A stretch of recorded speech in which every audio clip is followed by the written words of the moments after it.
And here we go. So we need to talk about a few things in addition to political parties. So we're going to discuss the at-home FRQ today in class. So we'll do that in class today. Hopefully everyone got it done. Hopefully, fingers crossed. And then we'll see how much time we got left. I don't know how long that's going to take us to really discuss it and break it down. All right, so where I'm at in our summer reading books, which hopefully you have them, which some of you don't, most of you don't. That's okay, I'm on page 90. We talked a lot about, the parts where the political party exists, like its three components, the electorate, the organization itself, and obviously the party within the government. I think we understand that. I think we definitely understand as a link, as institution, as that way to flow knowledge, that way to understand where the or how the political party operates, recruits candidates, provides that, like as it says in your summer reading book, that convenient label. I'm a Democrat, I'm a Republican. Obviously, I'm a Republican today. I'm wearing red, but though I wore red 2 days in a row. Oh, the plot thickens. My mama bought me that shirt.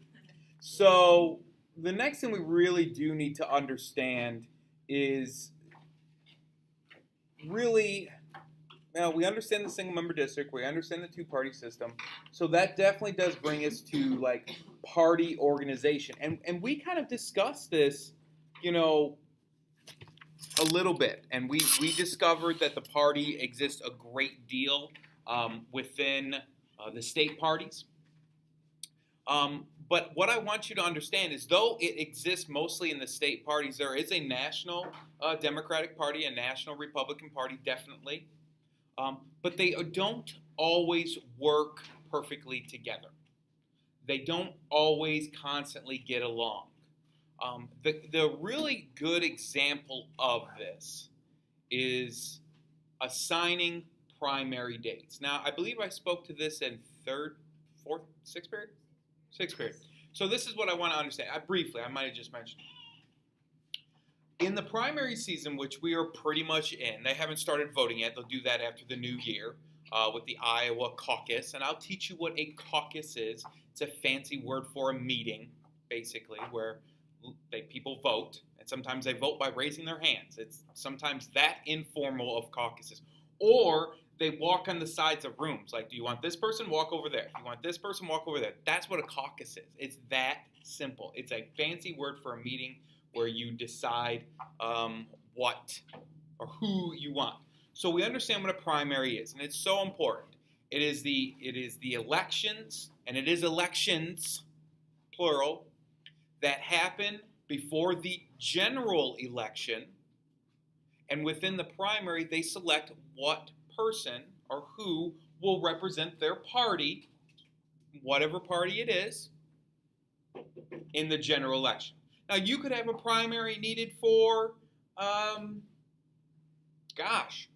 any party, really. But it typically, the major parties get the attention, okay?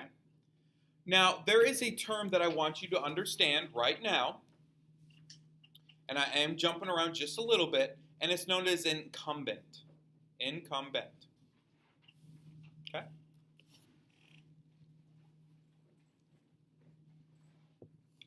An incumbent is the person who currently holds the position. If I am the Democratic senator from North Dakota, there will never be a Democratic senator from North Dakota. I am the incumbent. Now, the reason why I bring up this during this discussion is when there is typically an incumbent, primaries don't happen for that political party typically, because there are so many advantages for the incumbent. Now, I'm not going to teach you, it's known as incumbency advantages. I'm not going to teach you those today. We'll get to those, and they're very simple. They make a lot of sense. But I just want you to know that when you look at, events, you're like, Mr. Clapper, why is there a primary for this party, but not for this party? Well, typically the answer is the person that currently has the position is the party that doesn't have neither the primary, because they're the incumbent. Okay? For example, in 2012, was there a primary for the Democratic Party for president? No, there wasn't. There wasn't. Because you want the incumbent running. Okay. You want that person running. Now, during the primary season, and we're going to bring this back to political parties, stick with me here. During the season, during the actual voting and primaries, the candidates for a given party are trying to win delegates. Delegates. These people are very similar to Electoral College. There's just a lot more of them. Okay? And these delegates are people, are representatives of the political party, and then these people go to the national convention and then vote for the candidate that they were assigned to vote for as a reflection upon their state, just like the Electoral College. Yes, ma'am. This is just for the primary. You'll see in the news, like after the new year, when they start voting in February, I think. Yeah, I got to check the calendar. You'll see like this person has 150 delegates. This person has 200 delegates. I want you to understand that, and those are just people that are going to go to the national convention and vote as they see. Okay. One last thing I'm going to talk about primaries. Okay. Well, do I really? No, I'm not going to. Then I'm going too far down a tangent. There's different primary types that we'll talk about. For the delegates, is it like a winner take all for each state? That's what I didn't want to talk about. Wait, how many are assigned? It depends on the size, how big the parties are, and this is all done by the national party. Okay. What Mackenzie asked, what I didn't really want to talk about, but I'm just going to say it once. If you don't understand it, don't freak out. It will not be in anything time soon, but we will talk about it later. Okay? There are two types of systems in voting: a proportional system and a winner-take-all system. Typically, well, let me tell you what a proportional system is. Whatever percentage of that state's primary you win, that's the percentage of delegates you win. So if you get 22% of the votes, you get 22% of the delegates. Very briefly. And then the winner-take-all system, if you win the plurality vote, you get 25% of the votes, and that's the most out of anybody, because you got to realize in a primary there's lots of people. We got 8 right now for Republican. Well, more than 8, but 8 main. You get all the votes, and that's typically done by the Republican Party. The winner-take-all system is mostly used by the Republicans. And the proportional system is used by the Democrats, but it's slowly changing. Okay, that's all I want to say about that. Bringing it back to the conflict.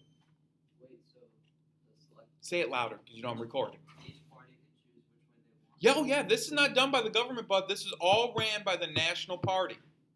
This is the reason why I brought it up, because there are sometimes conflicts between a state political party, state Democrats, state Republicans, and the National Democratic Party or the National Republican Party. And one of the great examples of this is assigning primary dates. The primary does not happen all at once. It happens over a series of weeks and weeks and weeks, because then the candidates can move from state to state to state. Some group of states, 5 states have it on this day. 1 state has it on this day. 3 states on this day. Now, if you are a state political party, when do you want your primary to happen? In the beginning. Because you get the most attention, the most amount of candidates there, the most exposure, the most everything. That idea of wanting to be in the beginning of the primary season is known as front loading. Write it down. Front loading. This is a great example of a vocab word that if you know it, it's easy, but if you see it and you've never heard it, you'll be like, what the heck is front loading? All it is having the state's primary early in the primary season. That's all it is. And that's what states want, because they want the most attention. Because I'll be honest, towards the end of the primary season, we already know who's going to win. We know how many delegates are from those states. We'll know very early in the primary season that Hillary's won. So the states that are late in the primary season, the Democratic state parties, they probably won't even go campaign there. Unless they're a swing state, which they probably won't be. So you see what I'm talking about? Like the states want to be in the beginning, and that causes a conflict. A great real-world example is the 2012 primary for the Republicans. The state of Florida got put at the end. It made sense to be put at the end because where was the Republican National Convention? Tampa. So it makes sense to have them go all over the country and then end the primary season in Florida at the National Convention. Florida Republican Party was mad. They're like, wait a second, we want to be in the beginning. We want to be in the front. So what did they do? They changed their primary date without the consent of the National Party. Then the National Party comes back, the Republicans say, well, we're not going to count your delegates then. We won't acknowledge them at the convention. So they kept going back and forth, fighting with each other, saying, we're not going to acknowledge them. Yeah, you are. It's in our state. You're going to acknowledge them. We want to be in the beginning. We want to be important. So they went back and forth. And honestly, it didn't mean anything in the end because Mitt Romney handily won the primary. It wasn't really even close. But it was interesting to see that the conflict between those two. And we do see the greatest level of organization at the state level because they're more closely knit. We'll teach you eventually, maybe today, I'll teach you the term of what is known as the party machine. Have you read that in your books yet? Party machine? Okay. What's a party machine then, Rahel? We'll talk a little bit. Oh, okay. Maybe not. Bad question. Anybody else? Well, we got to remember when we read. It's not a bad thing. It's not a bad word. It's not like, dropping, bombs. It's not a bad word. It's not a bad thing. We'll talk about the party machine. We'll talk about it. All right. Not really, no. But good try, though, Jim. Good try. The next thing I want to talk about here, and it kind of really fits in with that conflict that we had, and that's the idea of party discipline, okay? Party discipline is a huge thing. And I'm going to ask you, Mary, and you might never have read this term, so I just want you to have the courage to guess. What does party discipline sound like to you? I'm going to give you an example. I'm going to give you a clue. It deals with voting. Use your critical thinking skills. It deals with political party members voting on legislation. Yes, very good. Yes, that's exactly it. Party discipline deals with the political party members of whatever party voting the way their party wants them to vote. Okay? Do I have you so far? So if the Republican Party decides to vote yes on this piece of legislation, if you have strong party discipline, you vote yes. But if you have low party discipline, you go against your party. Maybe because your constituency wants you to. Now, let me ask you this. Really use your critical thinking skills. Kayla, between the House and Senate, where do you see party discipline to be the most difficult to have? Think about the characteristics of the House and Senate. Got a 50-50 chance. It's not the Senate, and I'm going to tell you why. That's okay. That's okay, because you're going to remember the answer now. It's the Senate because the Senate is smaller.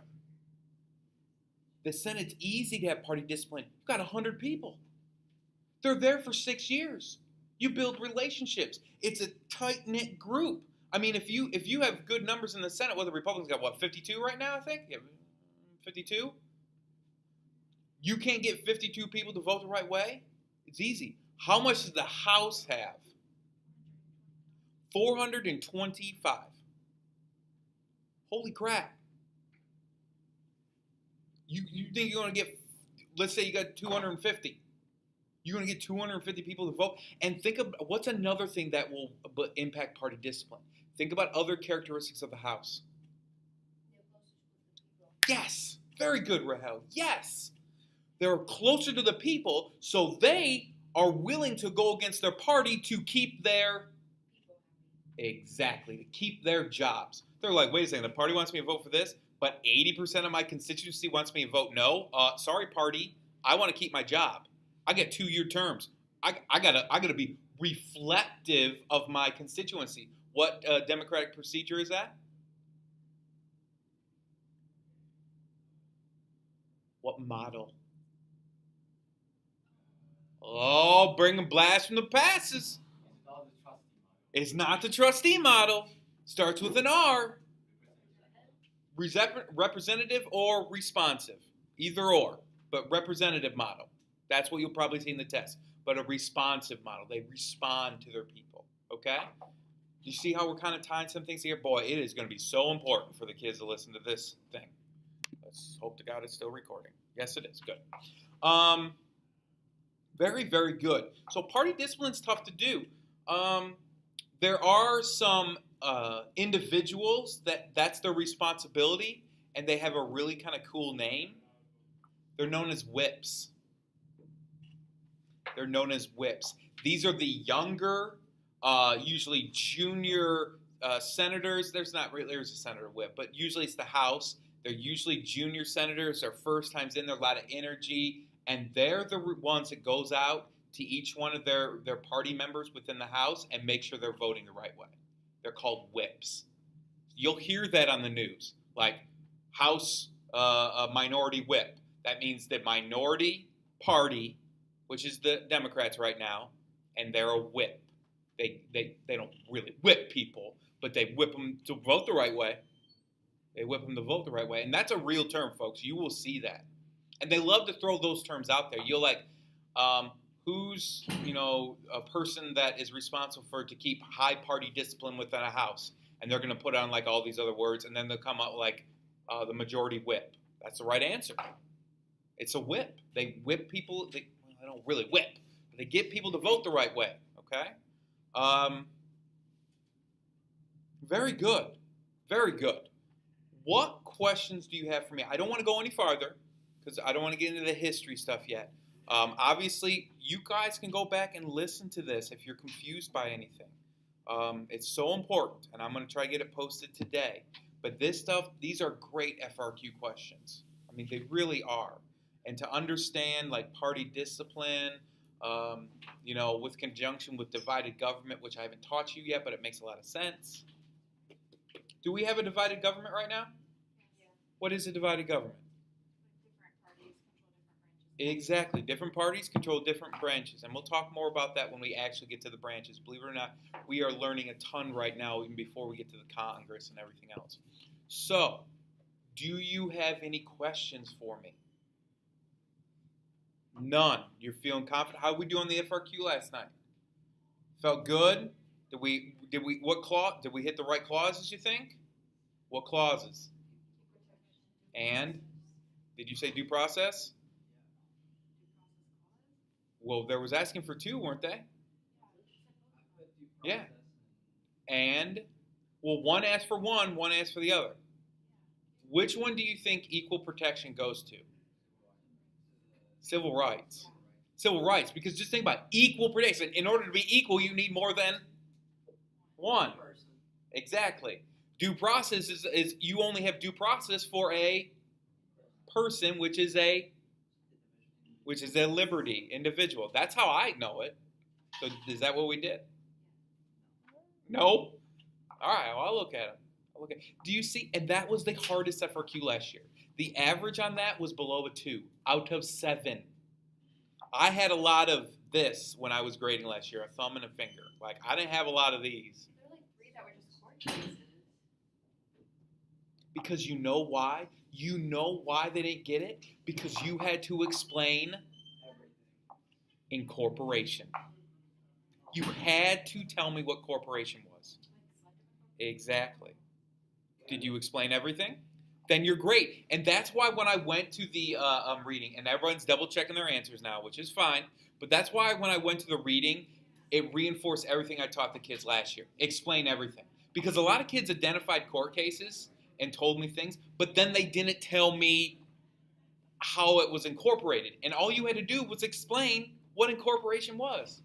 And honestly, you didn't even need to say through the 14th Amendment. If you would have just said the word state, if you said incorporation is incorporating the Bill of Rights to state law, you got the point. You didn't say it, Jimmy?